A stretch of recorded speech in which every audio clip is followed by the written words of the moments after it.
severe thunderstorm warning for Fayette County, Indiana, Union County, Indiana, Wayne County, Franklin County in southeastern Indiana, until 8:30 p.m.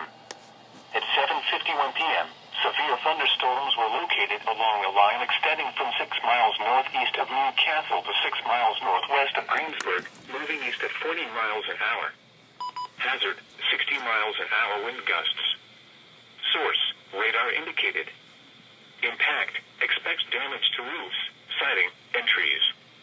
Locations impacted include Richmond, Connersville, Brookville, Centerville, Cambridge City, Liberty, Hagerstown, Fountain City, Dublin, West College Corner, Glenwood, Franklin, Salem, Waterloo, Blooming Grove, Columbia, Metamora, Bunker Hill, Abington, and Brownsville.